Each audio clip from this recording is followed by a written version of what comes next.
ఇక బడేబాయ్ మోదీ చోటేబాయ్ రేవంత్ బంధంపై మరోసారి చర్చ జరుగుతోంది. కాళేశ్వరంపై రాష్ట్ర ప్రభుత్వ పరిధిలో చేపట్టాల్సిన విచారణలను కావాలని కేంద్ర ప్రభుత్వ ఆధీనంలోని సంస్థలకు రేవంత్ అప్పగిస్తున్నారు.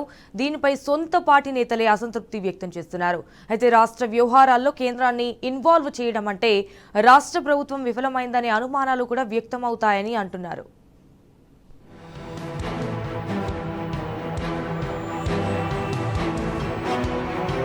ముఖ్యమంత్రి రేవంత్ రెడ్డి తన అధికారాలను ప్రధాని మోదీ చేతికి అందిస్తున్నారనే విమర్శలు వ్యక్తమవుతున్నాయి. రాష్ట్రంలో జరుగుతున్న వరుస పరిణామాలు మోదీ రేవంత్ బంధాన్ని వెల్లడిస్తున్నాయని రాజకీయ వర్గాల్లో చర్చ సాగుతున్నది.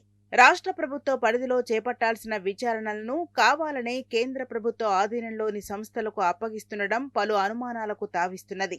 ఇప్పటికే గొర్రెల పంపిణీ పథకంపై అనుమానాలతో తొలుత విజిలెన్స్ విచారణ వేసిన రేవంత్ ప్రభుత్వం ఆ తర్వాత ఈడీ ఎంటర్ అయ్యేందుకు అవకాశమిచ్చింది.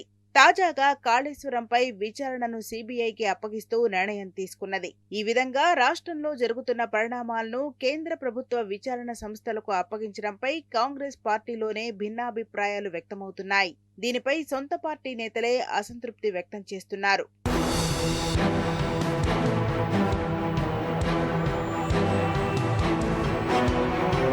రాష్ట్ర హోంశాఖను కూడా సీఎం రేవంత్ రెడ్డి స్వయంగా పర్యవేక్షిస్తున్నారు. అలాంటప్పుడు కాళేశ్వరంపై విచారణను తన ఆధీనంలోని రాష్ట్ర విచారణ సంస్థలకు కాకుండా కేంద్ర దర్యాప్తు సంస్థలకు అప్పగించడం ఏంటనే విమర్శలొస్తున్నాయి.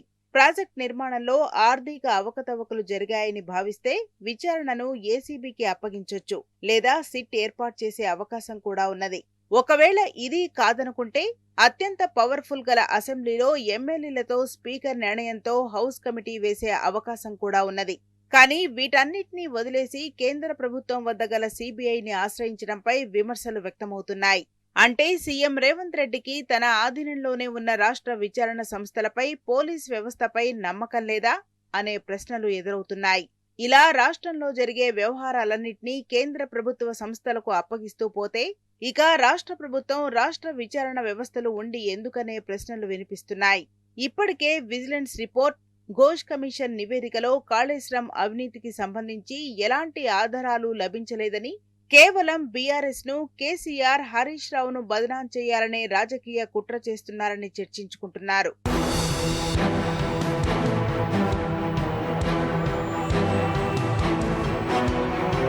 సీఎం రేవంత్ రెడ్డి పరిస్థితి తన ఒక చోట, మనసొక చోట అనే విధంగా ఉన్నదనే విమర్శలు వ్యక్తమవుతున్నాయి.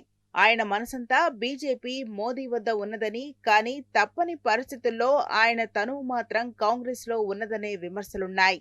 ఇందులో భాగంగానే సీఎం రేవంత్ రెడ్డి ఎప్పటికైనా బీజేపీకి, మోదీకి దగ్గరవ్వడం ఖాయమనే విమర్శలు రాజకీయ వర్గాల్లో వినిపిస్తూనే ఉన్నాయి. అందుకే ఇప్పట్నుంచే రూట్ మ్యాప్ తయారు చేసుకుంటారనే విమర్శలు వినిపిస్తున్నాయి. ఇందులో భాగంగానే సీఎం రేవంత్ రెడ్డి ప్రధాని మోదీకి ఏజెంట్గా మారారని ఆరోపిస్తున్నారు. అదేవిధంగా ఇప్పటి వరకు సీఎం రేవంత్ రెడ్డి తమ పార్టీ అగ్రనేత రాహుల్ గాంధీ కన్నా ప్రధాని మోదీనే ఎక్కువసార్లు కలిశారని చెబుతున్నారు.